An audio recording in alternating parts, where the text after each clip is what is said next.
Pois é, minha gente, hoje é dia de react, né? É um react, eu vou confessar aqui, ó, é um react meio safado, porque vai ser curto em comparação com a conversa inteira, né? O Ariel Lazari, o Israel, que é o pastor que se identifica como pastor, e o Tiago, que é o pastor que jura de pé junto que não é pastor, conversaram por quase 5 horas, né? Então, é lógico que eu vou pegar um pedaço aqui. Na verdade, o trecho que eu separei aqui para conversar, para comentar, é um trecho bem curto, é um trecho de 3 minutos de uma interação entre o Ariel e o Thiago, que é esse rapaz do movimento dos desigrejados. Ele explica lá qual é a posição dele, por que ele não gosta desse rótulo, mas a real, pessoal, é o seguinte: eu e minha esposa tivemos uma experiência de quase 10 anos, né? A gente foi protestante durante 25 anos, eu 25, Rosana 30 e poucos, e dentro dessa experiência a gente viveu quase 10 anos dentro de um movimento assim de igreja orgânica, de desigrejados, de igreja não denominacional. O problema é que pessoas que estão envolvidas nesse tipo de movimento não gostam de se rotular, isso é meio que um princípio da coisa já. Então, por isso que você tem tanta dificuldade de chegar para esse cara e perguntar para ele o que você é, do que você participa, o que é isso que vocês estão fazendo. Porque rotular, dar nomes para as coisas, parece que já é meio que um tabu ali no meio desse negócio. Então, como tem uma fala desse rapaz, o Thiago, em interação com o Ariel Lazari, falando a respeito das concepções de igreja, nesse trechinho de 3 minutos, eu decidi fazer uma reação conversando com vocês aqui a respeito dessas coisas para tentar demonstrar aqui, a partir mesmo da nossa experiência, porque é que há tanta confusão mental que vem junto com esse tipo de movimento e esse tipo de percepções que as pessoas vão construindo, né, a respeito do evangelho, a respeito da igreja, porque que existe tanta confusão mental ao mesmo tempo que isso me parece ser uma tentativa de ser bastante coerente com o espírito protestante. Antes de botar o pedaço aqui, eu explico o que eu estou querendo dizer com isso daqui. Se você levar o protestantismo a sério, se você levar as proposições da reforma protestante, as últimas consequências, é aí que você termina. É aí que você vai parar. Eu exemplifico o porquê. Porque alguém, obviamente, vai discordar do que eu estou dizendo. Alguém, de repente, que faz parte até de uma denominação protestante histórica, bem estruturada e tudo mais, vai discordar do que eu estou dizendo, porque talvez possa ter interpretado que o que eu estou dizendo é que é melhor viver assim. Não é isso que eu estou dizendo. O que eu estou dizendo é que isto é mais coerente com o espírito protestante. Porque a proposta da reforma é que você precisa viver com base naquilo que você leu nas escrituras e a tua consciência, bom, pelo menos declaradamente com a ajuda do Espírito Santo, te fez a que conclusão o Espírito Santo te ajudou a chegar, a tua consciência te ajudou a chegar. A realidade, no entanto, é que muitos protestantes que estão dentro de denominações às vezes até já mais antigas e tudo mais estruturadas, dentre as denominações protestantes, aquelas mais estruturadas, muitas vezes não concordam com pontos teológicos. Pastores, isso tem para tudo quanto é lado. Se você transita nesse meio, você sabe disso. Se você está me ouvindo e você é um deles, você sabe disso. Pastores presbiterianos que não subscrevem tudo que a denominação dele espera que ele subscreva. Pastores metodistas que são assim, pastores assembleianos que são assim, pastores batistas que são assim, e por aí a gente vai, congregacionais e tudo mais. Mas por que é que permanecem e por que é que a coisa ali continua acontecendo? Porque é complicado, aqui é assim. Então é tipo, a gente faz parte dessa denominação, e nessa denominação a gente também subscreve a confissão tal, tal, e aí aqui nessa denominação a gente acredita nisso, naquilo outro. Então você tem um pastor, por exemplo, um pastor presbiteriano, que de repente ele vai lá e tem uma experiência uma experiência carismática, que ele julga que veio de Deus, e agora ele entra numa crise. Por que ele entra numa crise? Ele entra numa crise porque a denominação dele não aceita aquela experiência carismática. Mas a experiência carismática que ele teve, ele consegue defender ela biblicamente, mas não importa. Porque o Sola Escritura é uma farsa, como eu já trabalhei no primeiro vídeo que tem aqui nesse meu canal. Eu falo a respeito disso, né? Como Sola Escritura, de fato, não apenas ele não é histórico, não é bíblico, ele não faz sentido e ele não funciona, mas ele não sequer existe. Não existe Sola Escritura. Então, quando a gente vê pessoas que saem desse sistema denominacional, desse jeito de se fazer igreja evangélica, essas pessoas elas estão levando simplesmente aquilo que é a proposta do protestantismo a sério e as últimas consequências. Ora, se este aspecto dessa denominação, dessa teologia, dessa confissão, dessa tradição não faz sentido para mim, eu não vou abraçar isso aqui só porque aqui é assim, só porque mas na nossa denominação se crê nisso e se confessa naquilo. Bom, mas eu não creio. Então o cara ele vai colecionando diversos elementos porque a ferramenta que o cara tem para poder definir no que ele vai crer é isso, ele tem que ler e chegar à conclusão, ler e chegar à conclusão. Então, como ele vai tentando ser sincero com a sua própria consciência, chega um momento que ele não suporta e ele percebe que as denominações são caixinhas prontas. E elas têm sim o seu magistério e elas têm sim a sua tradição. Elas não seguem o só da escritura. Quando o camarada está dentro do movimento protestante e ele se dá conta disso, invariavelmente acontece coisas como isso daqui, acontece coisas com o Ed René, acontece coisas como o Caio Fábio, acontece coisas como aconteceu com a gente. A gente levou o protestantismo a sério, as últimas consequências. E isto nos fez viver a experiência não denominacional ou orgânica, como você prefira chamar, durante quase 10 anos. Então por isso que eu tenho que fazer esse comentário, não tenho aqui, né? Mas quis fazer esse comentário aqui a respeito da maneira como esse rapaz aqui, o Thiago, aborda as questões que o Ariel Lazari vai levantar para ele. Porque o Ariel Lazari vai perguntar para ele coisas relacionadas a como é que ele enxerga a realidade da igreja, com base nas escrituras, com base nas palavras do Senhor Jesus em Mateus 18, mais especificamente. Ouça o questionamento do Ariel Lazari aqui, para daí a gente entrar na resposta do Tiago e a gente ver juntos aqui até onde a gente consegue chegar. Vamos ver aqui, ó. Ou até também Mateus 18, a gente pega lá um momento em que ele está falando do... Se o seu irmão pecar contra ti, corrige ele, você com ele mesmo, que é mais ou menos o sistema que você está dizendo. Sim. Aí ele diz, se ele não te ouvir, então procura 2 ou 3 testemunhas, que na minha Sim. concepção já vai mais para a igreja protestante, é um agrupamento de cristãos. Sim. E se nem isso ele ouvir, dize-o à igreja. Sim. Diz ao grupo. Você reparou que ele lançou até um eita ali. Porque olha só o que ele acabou de perceber, que existe uma progressão na ordem que o Senhor Jesus está dando. Teve treta com seu irmão, tem alguma questão para poder resolver? Ele tá andando de uma maneira inadequada, ele precisa ser corrigido. Seu irmão cometeu pecado, ele tá arrumando problema com você. Você precisa resolver isso seguindo algumas instâncias. Primeiro você vai pessoalmente a ele. Essa é a ordem que Jesus dá em Mateus 18. Ele está ensinando como lidar com as tretas da vida. Primeiro você vai até ele e você tenta resolver com ele. Se você conseguir resolver com ele, maravilha, você ganha teu irmão. Se não resolver, você leva mais 2 testemunhas para poder tentar trazer para ele aquele grau de seriedade do que realmente tu tá tratando ali. Se não resolver, leva à igreja. Só que na concepção do Tiago, que é esse rapaz do meio ali, que é o que vai responder daqui a pouco, 2 pessoas já são a igreja, o conceito geral da igreja, total da igreja, entende? É uma coisa meio líquida, assim. Você vai ver ele respondendo aqui agora. Então essa é o desafio, vamos dizer assim, né, de lidar com esse texto aí que o Ariel tá levantando aqui a bola para ele, ó. A eclésia, né? A Knesset. Excelente, Tá. excelente. E se nem ao grupo, a igreja, ele ouvir que seja tratado como um publicano e pecador. E a gente sabe que publicano e pecador não tinha não tinha vez em Israel, né? O negócio era bem complicado. Como é que você entende essas passagens, né? Porque se dizer a igreja Sim. seria falar com qualquer pessoa, né?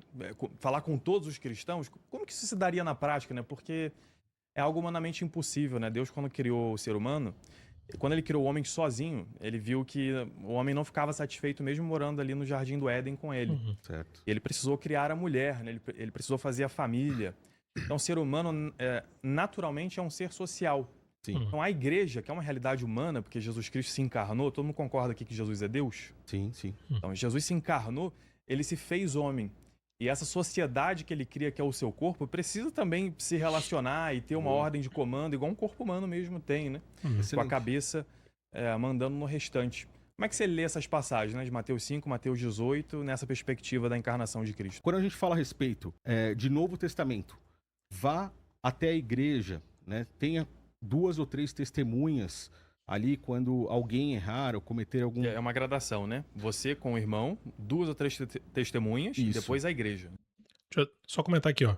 Vocês repararam que no começo da resposta do Thiago, eu não sei se de propósito ou por confusão mental, ele já começou a... E quando eu tô falando confusão mental aqui, eu não tô falando isso de maneira ofensiva, não. Tô falando por ter se confundido mesmo, né? Ele começou já a embolar um conceito com o outro. Porque na mente dele, os conceitos de falar diretamente com seu irmão, levar algumas testemunhas e falar com a igreja, esses conceitos eles se embolam mesmo. O que é o conceito de igreja se embola mesmo na cabeça dele. Então ele tá respondendo, talvez sem perceber até, não sei, já embolando as coisas aqui. E aí o Ariel interfere só pra poder, mas não se esqueça, tem uma gradação. O que eu enxergo como igreja hoje? Deixa eu pausar de novo. Olha a fala que ele fez aqui agora. Deixa eu ver se eu consigo voltar aqui um pouquinho. Ali, quando alguém errar ou cometer algum... É uma gradação, né? Você com o irmão, 2 ou 3 testemunhas, e depois a igreja. O que eu enxergo como igreja hoje? Tá, paramos aqui só um instante. Olha bem a fala dele aqui. O primeiro comentário que eu quero fazer aqui é a respeito dessa fala dele. O que eu enxergo como igreja hoje? Só de eu ter feito essa repetição das coisas que ele falou aqui, colocando essa ênfase nas palavras, você percebe o problema que a gente tem aqui? Primeiro, que a noção que a gente precisa ter de igreja passa pelo eu do Tiago. Deixa eu compartilhar com vocês aqui, ó. Eu me dei o trabalho de baixar a transcrição do vídeo original da conversa, né, do podcast lá de 4 horas e pouco. Eu baixei a transcrição, eu fiz um PDF com ela, só para poder fazer uma pesquisa. Porque eu fui ouvindo tanto ao longo do podcast o Thiago falando a frase para mim, para mim, para mim, para mim. E ele também disse outras coisas. Eu acho, e na minha concepção, eu sei que são frases que as pessoas usam, mas você vai entender onde eu tô querendo chegar. Que aquilo chamou tanto a minha atenção que eu me dei o trabalho de pesquisar. E eu me limitei a pesquisar apenas o para mim. O Thiago usou para mim 51 vezes durante aquela conversa para poder fazer comentários a respeito de coisas categóricas. O que é que significa determinado texto bíblico, o que é que a igreja significa, o que é que este conceito teológico significa. Ele precede as respostas dele frequentemente com para mim. Você percebe o que ele diz aqui agora? O que é que eu entendo? O que é que eu enxergo como igreja hoje? Então, isso aqui é um primeiro problema. Eu sei que parece que é um conjunto de palavras meio inofensivo, mas isso absolutamente não é inofensivo. Isso daqui é um sintoma muito claro da maneira como o pensamento da pessoa vai se construindo. E mais uma vez eu digo isso a partir da nossa própria experiência. Eu sei como é que é a pessoa ter levado as proposições protestantes tão a sério, que ela começa realmente a relativizar as coisas sem se dar conta de que ela está fazendo. Ela não está se tornando uma pessoa relativista na maldade, na malícia. É porque a mente da pessoa vai indo nessa direção com sinceridade mesmo, entende? Então olha bem como é que o cara vai definindo como é que as coisas vão ser definidas. Definir como é que as coisas vão ser definidas. Olha o que eu enxergo como igreja hoje. Vamos lá, sem grosseria e sem parecer que é um ataque ou uma zombaria ao Thiago, que parece ser uma boa pessoa, um rapaz educado com quem eu adoraria conversar, inclusive por causa dessa identificação, né, com a nossa experiência. Deixa eu fazer uma pergunta aqui, que eu sei que eu tô fazendo todo esse disclaimer porque eu sei que a pergunta que eu vou fazer ela pode parecer uma pergunta meio agressiva. Mas o que interessa? Eu fiz o disclaimer para poder agora falar a pergunta sem fazer muito pudor, tá? O que interessa? O que você enxerga como igreja? O que eu enxergo como igreja? Que valor tem isso? Que importância tem essa nosso jeito de enxergar a igreja? Olha só, a igreja é a proposta de Deus para todo o povo de Deus. Faz parte da história de redenção de Deus, da redenção que Deus está escrevendo em relação à humanidade, da redenção da humanidade, a história de Deus redimindo a humanidade. Esse é o estágio final da história de redenção da humanidade performada, executada por Deus. É isto que a igreja é. A igreja é a estratégia final que conduz a gente até o encerramento. Quando se encerrar a história da redenção dos homens, encerrou com o final da igreja. É a igreja que é a estratégia de Cristo. Cristo morre, ressuscita e ele comissiona homens, pessoas, não livros, não tratados teológicos, pessoas. Sopra sobre eles o Espírito Santo, como está lá em João 20. Sopra sobre eles e diz: recebam o Espírito Santo. Como o Pai me enviou, eu estou enviando vocês. Quem recebe vocês, recebe a mim. Quem rejeita vocês, rejeita a mim. A quem vocês perdoarem os pecados, serão perdoados. A quem vocês não perdoarem os pecados, não serão perdoados. Isso é muito grave, isso é muito grande. A comissão de Cristo não foi só como a gente, como muitas vezes como protestante, a gente é levado a repetir a exaustão ao longo da nossa vida. A grande comissão como sendo: ide por todo mundo, pregar o evangelho a toda criatura. Claro que isso faz parte da comissão, mas Cristo não comissionou as pessoas para irem ao mundo inteiro da maneira como quiserem e pregarem o evangelho do jeito como entenderem, como elas enxergam. Então, não pode, é perigoso para mim, é perigoso para você, Thiago, é perigoso para todos nós, eu tô falando isso de coração. E isso coloca a nossa mente em confusão, isso coloca a nossa alma em apuros, a gente entra num lugar de escuridão. Porque a gente começa a ser a pessoa responsável por ser a pessoa que vai acender os holofotes para que as pessoas possam enxergar. E muito frequentemente as pessoas entram nesse tipo de posição, nesse tipo de atitude, de postura, com sinceridade no coração. Mas deixa eu te dizer uma coisa, meu irmão, a realidade se impõe. Se você ficar se colocando numa posição para a qual você não tem estrutura, para a qual você não foi desenhado por Deus para poder estar nela, porque nenhum de nós foi, cara, você está se colocando num lugar trevoso, complicado, entende? Então olha bem a primeira fala dele. O que eu enxergo como igreja hoje? Vamos continuar ouvindo o que ele tem para dizer aqui. Pessoas que seguem aos ensinamentos de Cristo em espírito e em verdade. Muitas pessoas não conseguem enxergar, e isso, cara, eu digo que são muitas mesmo. O que realmente é a Igreja de Cristo? Vamos segurar aqui. Olha só, ele já empilhou outras coisas aqui, não é só uma, hein? Ele já empilhou algumas coisas aqui. Deixa eu voltar pra cá a minha câmera. Olha bem, ó. Primeiro, ele fala que o que ele enxerga como igreja hoje? As pessoas que obedecem, que seguem os ensinamentos de Cristo em espírito e em verdade. Já tem confusão de ideias aqui. O que Cristo disse lá em João, no capítulo 4, foi que o Pai procura adoradores que adorem a Ele em espírito e em verdade.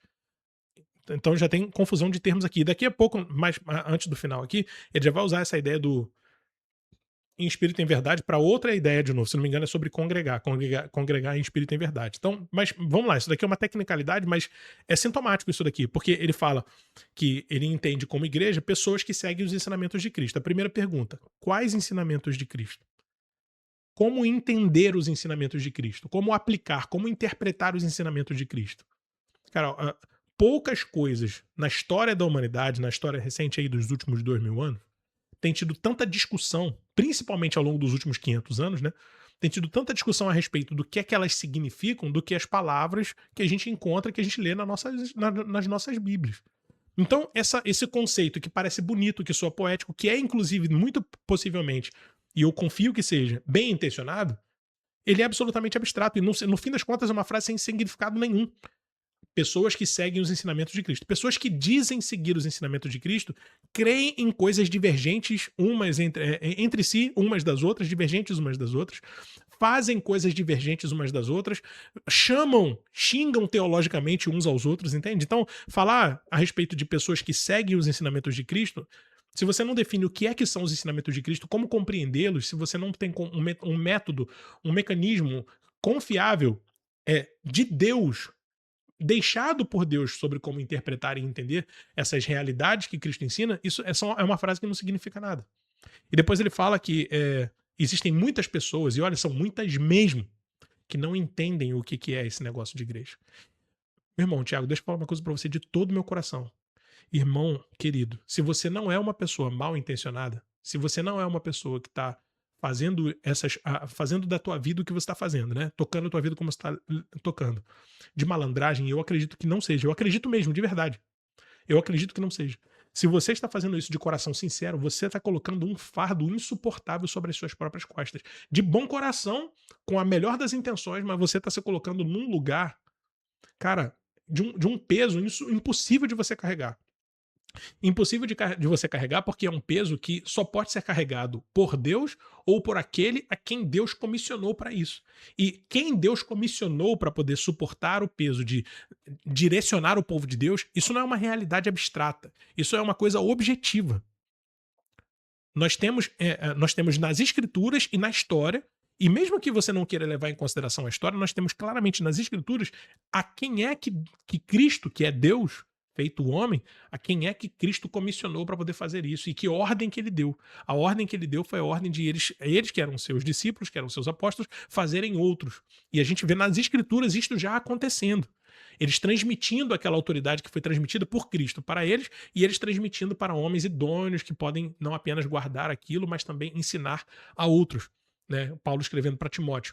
Então, cuidado, cara, com isso, cara, de verdade. E você que está me ouvindo aqui, que flerta, que se identifica com esse tipo de maneira de pensar, eu te entendo.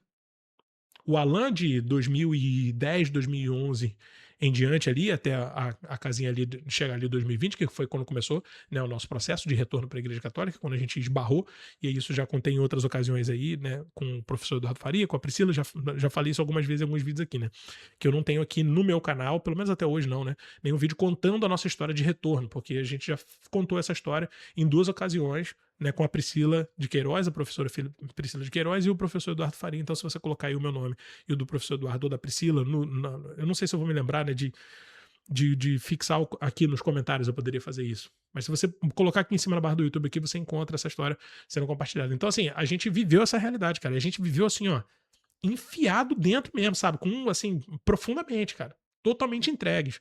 Com sinceridade de coração, fazendo aquilo mesmo, acreditando no que a gente estava fazendo. Então eu te entendo, cara, se você estiver fazendo isso de bom coração, mas ó, de verdade, cara, cuidado, cara, isso é perigoso demais. Vamos avançar aqui para poder ver o que mais ele vai falando, ó. Quando ele tá com a mulher samaritana lá no poço, ela pergunta pra ele assim, olha, como é que eu vou adorar a Deus? Porque vocês judeus dizem que a gente tem que ir lá no templo em Jerusalém. Mas os samaritanos não podiam ir no templo, eram considerados imundos. Tinha outro templo, né? Ela tinha o templo em Gerezim. Ele diz, nem no monte em Gerezim você adorará e nem lá no templo em Jerusalém. Porque a partir de agora, os verdadeiros adoradores irão adorar em espírito e em verdade. O que é igreja para mim hoje? Tá? A igreja são as pessoas que seguem os mandamentos de Cristo. O evangelho ele é leve. Quando Cristo estava ali na ceia com os apóstolos, pouco tempo antes dele morrer fisicamente e ressuscitar, ele disse, um mandamento vos dou. Um mandamento. E foi qual? Amem uns aos outros assim como eu vos amei. Sei que ele vai continuar falando a respeito disso aqui, mas eu preciso fazer esse comentário, que ele não diz que... o Tiago não está apenas dizendo que Cristo deu um mandamento, e enfatizando esse um. Repara que eu posso voltar aqui para você, ou você pode voltar aí, que ele enfatiza esse um mandamento. Jesus deu um mandamento. Ele enfatiza, dando a entender que, vamos colocar assim, ó, que este é o único mandamento que tem, que essa é a única ordem que tem. Segundo os antes, ele diz assim, o evangelho é leve. E aí, na sequência, ele diz, Jesus, quando estava reunido com os apóstolos, antes da última ceia, ele disse que ele estava dando um mandamento. Mas qual que é o perigo da maneira como esse fraseamento está sendo construído aqui? Dá para as pessoas a ideia, Tiago, de que você está querendo dizer que se elas amarem, estou usando as aspas aqui, se você está só me ouvindo, eu estou botando aspas aéreas aqui, tá? Que se as pessoas amarem o próximo, isso basta. Qual que é o problema de você dizer isso, principalmente no mundo de hoje? Você sabe bem, cara, o que é que as pessoas vão entender. As pessoas, elas têm hoje o seu próprio conceito do que amor é. E de o que é que significa amar o próximo. As pessoas, a imagem e semelhança de Adão, porque Adão foi criado à imagem e semelhança de Deus. Mas depois que Adão foi tirado do Jardim do Éden, você lê lá em Gênesis 5 que Adão começou a fazer filhos à sua imagem e semelhança. Uma imagem e semelhança que vai sendo transmitida pra gente geração após geração. Por isso que o salmista lá no Salmo 51, ele vai falando que a minha mãe já me concebeu como pecador. No ventre da nossa mãe, a gente já tem aquela semente do pecado ali sendo transmitida pra gente. É por isso que Romanos 3:23 vai nos dizer que todos pecaram e estão destituídos, estão separados, apartados da glória de Deus.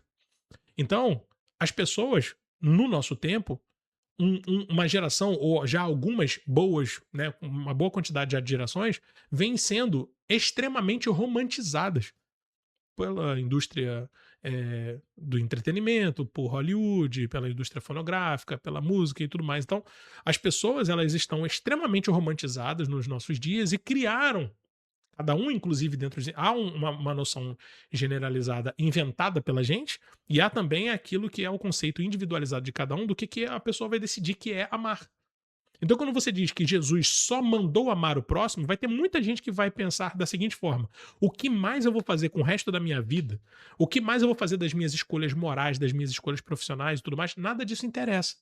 Desde que eu dê uma esmola aqui, desde que eu contribua com uma causa de caridade a rolar, então tá tudo bem, porque eu tô amando o próximo. Afinal de contas, quantas pessoas tem que estão enfiadas dentro de igreja, que são às vezes até líderes religiosos e que não se preocupam com o próximo. Eu me preocupo com o próximo. E aí você planta nas pessoas esse tipo de percepção de que porque é necessário e profundamente e central no evangelho amar o próximo, que não existe nenhuma implicação na sua vida pessoal, profissional, familiar, moral, que seja inclusive resultado deste amar o próximo, de amar a Deus sobre todas as coisas e amar o próximo, né? Como você bem coloca aqui, não apenas agora mais amar o próximo como a mim mesmo, mas amar o próximo do jeito que Cristo me amou. Maravilha, isso é verdadeiro.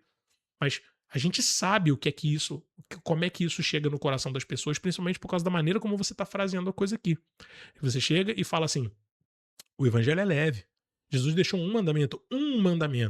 Amar as pessoas, o próximo como a ti mesmo. Ou seja, tudo aquilo que a gente encontra na boca de Jesus nos evangelhos e na boca dos apóstolos de Jesus ao longo do restante do Novo Testamento, diversas orientações. Lê lá o Sermão da Montanha, Jesus fazendo uma série de de orientações, de imperativos para a gente fazer determinadas coisas e não fazer determinadas coisas. Os apóstolos de Cristo, no Novo Testamento, nas suas cartas, no livro dos Atos dos Apóstolos e ao longo das epístolas apostólicas, ao longo do restante do Novo Testamento, um monte de ordens de natureza comportamental, moral, sabe, de mentalidade, que não são simplesmente ir lá e, do meu jeito, amar o próximo.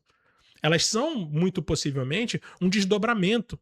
Elas são uma expressão concreta, mas não óbvia, do que é amar a Deus e do que é amar o próximo. Então, cuida com isso, cara. Porque o que as pessoas estão ouvindo daquilo que você está dizendo, e você sabe disso, é uma simplificação que não é uma simplificação sincera, não é uma simplificação verdadeira. Vamos continuar ouvindo aqui o que mais ele tem para dizer aqui. Foi um mandamento diferente daquele que era amai-vos uns aos outros como você ama a você mesmo. Ao próximo como a ti mesmo. Agora é como ele amou. Como eu vos amei. Então, o mandamento de Cristo faz com que pessoas que seguem os seus ensinamentos sejam a igreja. Vamos lá. O mandamento de Cristo, que ele acabou de dizer que é amar as pessoas, faz com que as pessoas que seguem os ensinamentos de Cristo sejam a igreja. Mas, peraí, então você está dizendo que é o seguinte, desde que eu aqui e você lá, e mais outros 10, e seja lá mais quantos forem, desde que a gente siga o mandamento de Cristo, que é um só, que é amar o próximo, automaticamente nós somos a igreja. Como que as pessoas estão entendendo essa parada de amar? Quais são as implicações, deixa eu puxar pra cá, quais são as implicações de amar o próximo? Será que as pessoas estão entendendo que amar o próximo tem implicações morais, tem implicações familiares? Que amar o próximo significa que tem uma série de coisas que você vai ter que fazer com relação à sua esposa, com relação aos seus vizinhos, com relação ao seu trabalho, com relação ao país onde você mora. Uma série de coisas que você não vai poder fazer em relação aos seus filhos, em relação aos seus pais, em relação à sua esposa, em relação aos seus colegas de trabalho, em relação ao seu chefe, a maneira como você vai tratar os seus empregados. Tudo isso aqui são implicações que emanam do amar o próximo como a ti mesmo, de amar a Deus sobre todas as coisas, amar o próximo como a ti mesmo e até dar esse passo a mais de amar ao próximo como Cristo nos amou. Será que as pessoas têm clareza de que, por exemplo, quando você ama o próximo como você mesmo ama o próximo como Cristo amou, você não vai assistir o próximo em situações imorais, você não vai trair a sua esposa, você não vai trair a confiança do seu amigo, você não vai mentir para as pessoas. Você não vai pegar dinheiro além daquilo que é o necessário. Você não vai surrupiar recursos públicos para poder se beneficiar pessoalmente, porque aquilo significa automaticamente que a população, de uma maneira geral, que é o teu próximo, vai deixar de se beneficiar com aquilo. Então, as implicações práticas e concretas, elas são infinitas e elas estão listadas à exaustão no Novo Testamento. Mas o que ele está dizendo é que se as pessoas amarem ao próximo, desse jeito meio abstrato, automaticamente elas já são a igreja. E olha só o que ele vai. A maneira como ele vai definir aqui o restante da ideia. Juntas ou separadas, elas estão congregando em espírito e em verdade. Mais uma ideia em espírito e em verdade, que não é o que o texto de João 4 diz. Congregar não se congrega em espírito e em verdade. Você congrega congregando. A palavra congregar significa estar juntos numa congregação. Significa compartilhar de um ambiente, compartilhar de uma jornada, compartilhar de uma rotina, compartilhar a vida. Você não faz isso simplesmente em espírito e em verdade. É óbvio que a gente não tem acesso a todas as pessoas que fazem parte da igreja, mas não força, né, para esse lado. Você sabe o que eu tô querendo dizer. Você sabe que as pessoas que estão indo nessa direção, que estão ouvindo vozes como a sua, Thiago, pessoas que estão vivendo a vida da maneira, imitando a maneira como você está vivendo, elas estão totalmente destacadas umas das outras. Unidas só na mente delas, de uma maneira etérea, com as outras pessoas que... por causa das ideias a que elas aderiram, ideias como as que você propaga, elas se sentem parte de uma coisa, parte de um movimento. É um movimento que é um nada. Entende? Não acontece nada, não impacta em nada, não implica você em nada. Então, cara, é uma parada muito abstrata, essa coisa de dizer que as pessoas juntas ou separadas, elas congregam em espírito e em verdade. Isso não é verdade. Isso simplesmente é falso, isso não é verdadeiro, cara. Então, deixa eu deixar ele terminar aqui, que faltam poucos segundos, e aí a gente conclui aqui, fazendo os comentários finais. Então, essas pessoas, elas fazem parte da igreja. Eu gostaria só de... Aí o pastor Israel ali entra, e aí eu coloquei o corte só até aqui mesmo, pra poder concluir aqui dizendo pra você o seguinte, cara, olha só. Você percebe que ele falou, e não respondeu a pergunta, não apenas a pergunta que o Ariel tá postando, que o Ariel colocou pra ele, mas a pergunta que o Evangelho coloca pra ele. Tiago, se você por acaso estiver me ouvindo, né? Ó a pretensão de achar que isso daqui vai chegar em você. Mas sabe Deus, né? A gente assiste todo tipo de coisa nessa internet aqui. Então, nessa internet aqui, a gente fala entrega muita idade, né? Mas olha só, cara, tudo isso que você falou, além de ser totalmente inconsistente, como eu tô tentando demonstrar, não responde a pergunta por que é que, se a ideia de igreja fosse esse negócio totalmente abstrato, fosse esse negócio totalmente, sabe, parece que é uma coisa meio psicodélica, assim, idealizada, um negócio assim, totalmente etéreo, se isso fosse a realidade, porque aonde que está. Você percebe que você começou a construir isso daqui a partir de uma pergunta que o Ariel fez para você de Mateus 18, das palavras que vieram do Senhor Jesus. Se isto for a ideia de igreja, como nós vamos obedecer o que Jesus falou? Se eu tiver problema com você, se você pecar contra mim, se você me roubar, se você me prejudicar, eu vou em você. Se a gente se resolver, nem vamos inverter. Se eu te prejudicar, você vem em mim. Se a gente se resolver, você me ganhou. Mas se a gente não se resolver, você tem que buscar mais 2 testemunhas. Como é que você vai fazer isso? Quem são as 2 testemunhas que você vai buscar? Talvez você, Tiago. Você possa dizer assim, não, eu tenho pessoas que compartilham da mesma visão que eu e que vivem a realidade junto comigo e que eu tô aqui e que eu tenho acesso a elas.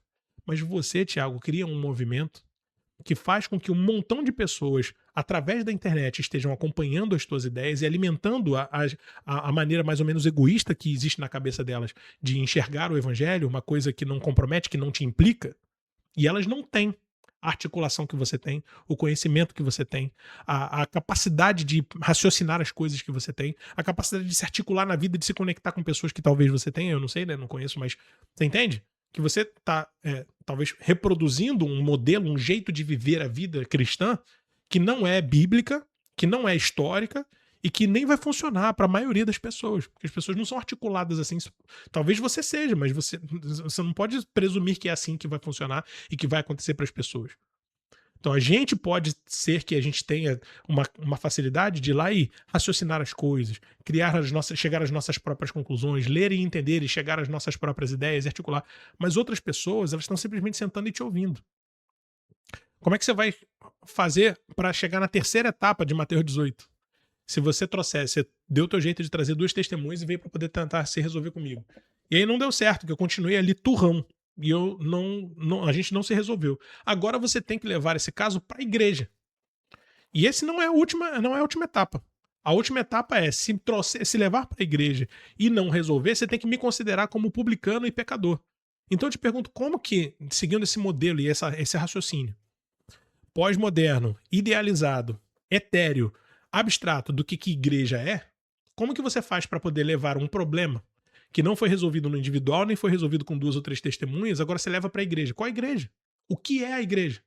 Alan, acabei de explicar, a igreja é todo... Como que você vai fazer para poder levar a nossa treta? Se eu tivesse uma treta contigo, te prejudiquei, te tratei mal, te roubei, sabe? Ofendi você, cantei tua mulher. Como que você vai resolver isso? Como que você vai levar isso para a igreja?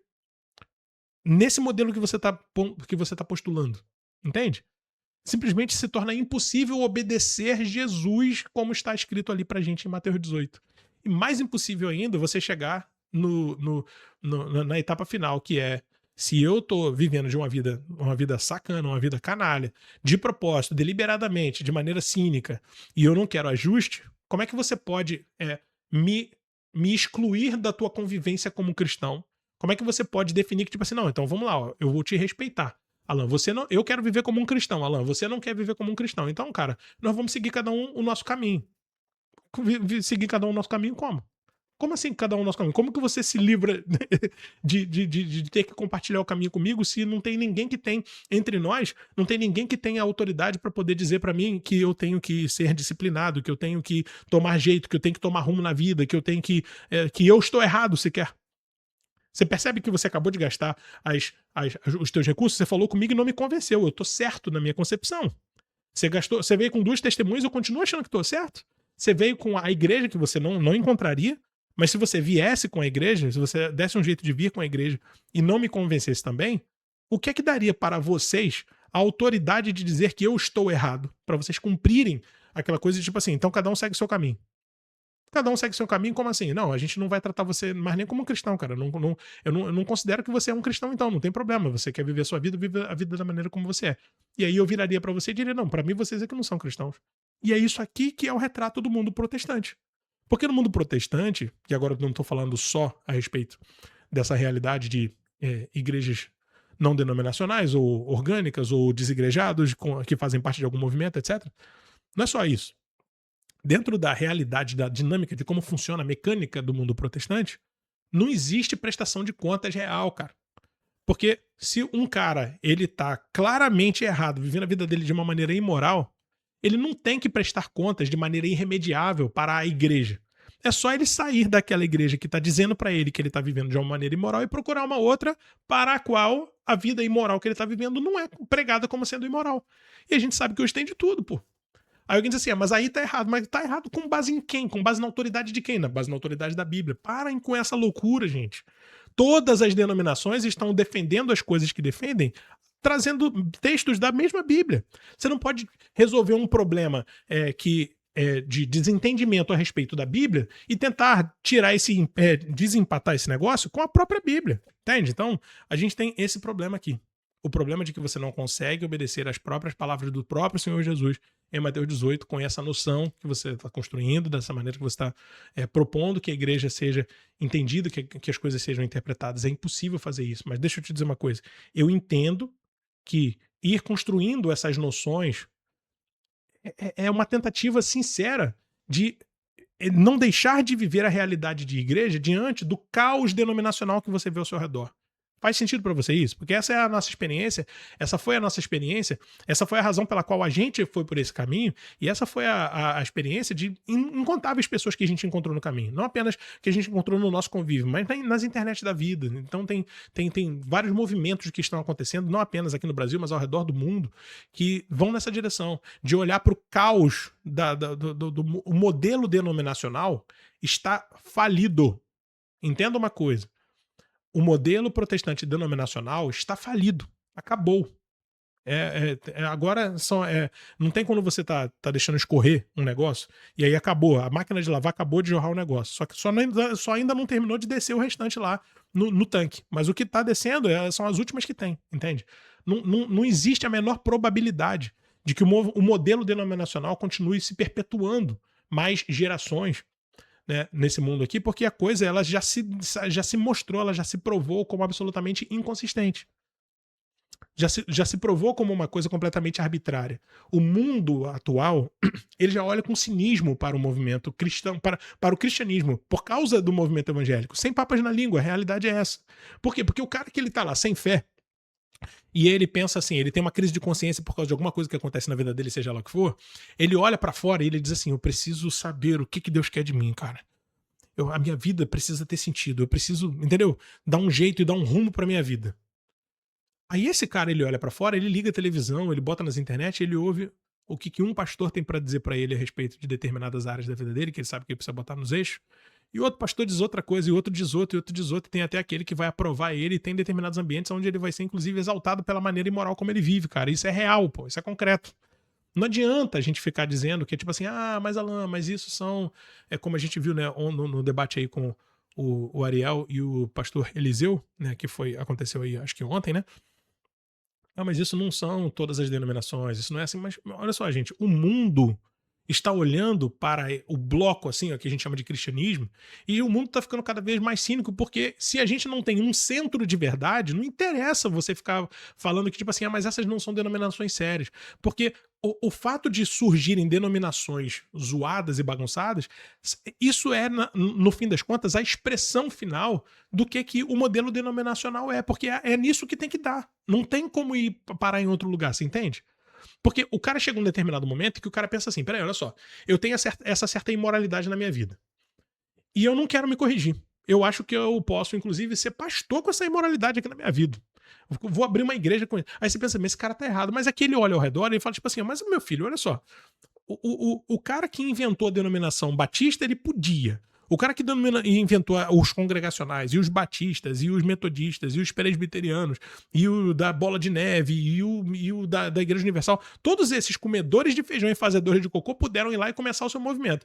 Aí, todos eles discordam entre si, todos eles atacam uns aos outros, todos eles dizem uns pros outros, vocês estão errados, vocês estão errados, vocês estão errados.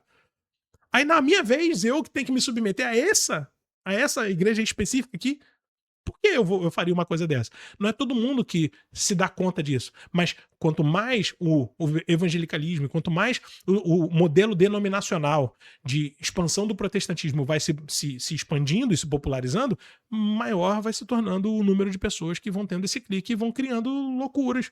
Aí você vai achando ruim, mas essas loucuras elas são a expressão do que o modelo denominacional provoca. Porque não há um centro de verdade. Não adianta ficar repetindo como uma criança. Gente, olha só, de verdade, não tem como ficar repetindo igual uma criança. O centro é a Bíblia, o centro é a Bíblia. Poxa, pelo amor de Deus. Entende?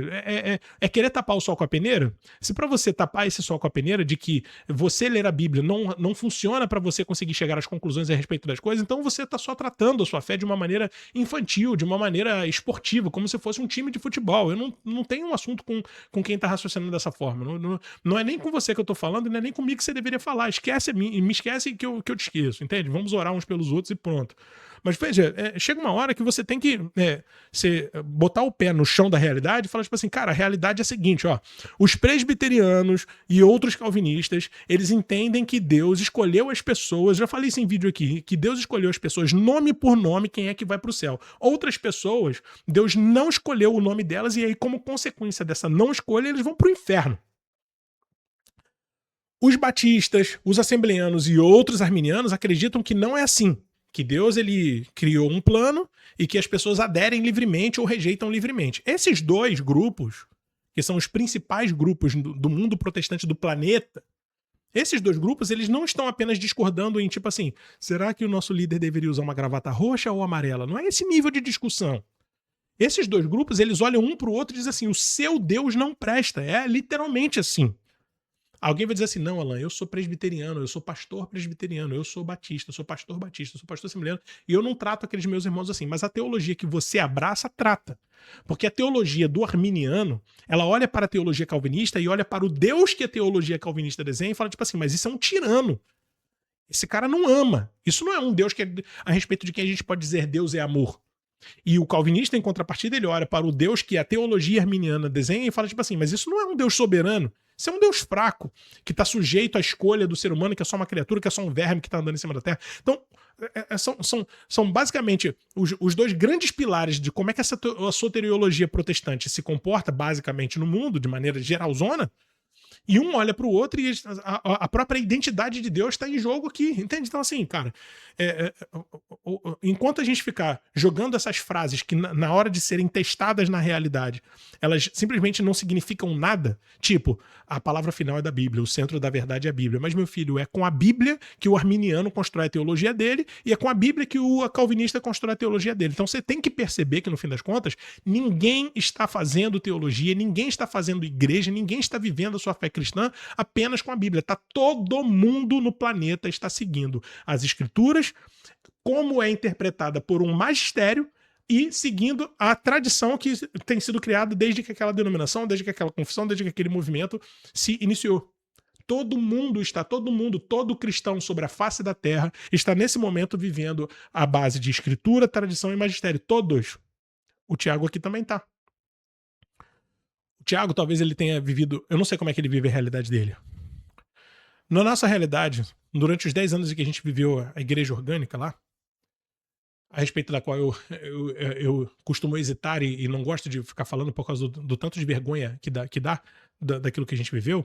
A gente fazia a ceia, Tiago, sabe como é que a gente fazia a ceia? Pra gente, a gente chegou ao entendimento que a ceia ela era um assunto bíblico, não tinha como escapar, mas que era um jogo de tanto faz o que vai se comer e o que vai se beber. Desde que se come e de que se beba. Era só um momento de comunhão entre os irmãos ali e pronto. Aí, levando isso às últimas consequências, a gente fez macarroceia, a gente fazia macarronada. A gente fez estrogoceia, a gente comia estrogonofe, a gente fez churrasceia, a gente fazia churrascada. A experiência de estar lá com o pessoal comendo estrogonofe, isso é ótimo, é legal, muito boa. Tem que se repetir. A gente tem comunhão com os nossos irmãos, com os nossos amigos, a gente recebe, inclusive, amigos nossos que são pessoas que, né, vieram dessa experiência protestante. Uma vez por mês a gente recebe amigos assim aqui na nossa casa para poder almoçar no domingo, passar o dia juntos. E isso é muito bom. Só que, cara, entendeu? Você chegar e reduzir o que Cristo ordenou, né? 24 horas antes da morte dele, ele estabelece, ele institui a Eucaristia. Aí a gente já diminui o negócio para uma ceia que essa é só para se lembrar. E aí agora, veja bem, se eu levar a sério o que é só para se lembrar, se eu levar a sério o argumento protestante de que é só um memorial no sentido de que é só para se lembrar, que a palavra memorial significa que é só pra poder lembrar ali naquele momento, fecha o olhinho e lembra. É só isso? Se eu levar isso a sério, qual é o problema do churrasqueiro?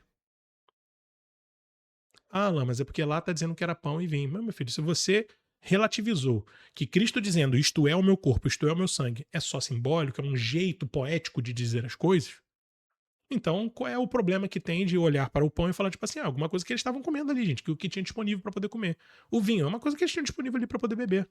Entendeu? Se for hamburgão e coca, tá valendo do mesmo jeito e vambora. E é só um momento da gente lembrar. Faz uma oração antes aqui. Entende? Então, assim, pra eu não ficar listando aqui a quantidade de doideiras, cara, que a gente viveu, entendeu? Então é assim. E que se você vai cavucar e você vai andar e circular e transitar no meio dos outros movimentos, você vai ver que é assim, um relativismo que, cara, é um caminho sem volta, de verdade, ó. Outro termina ateu, outro termina absolutamente relativista, debochado, entendeu? Universalista, sei lá, abraçando o mundo com as pernas. Então é assim, cara, cuidado com isso, cara. Cuidado com essas coisas. Eu nem sei, cara, se eu...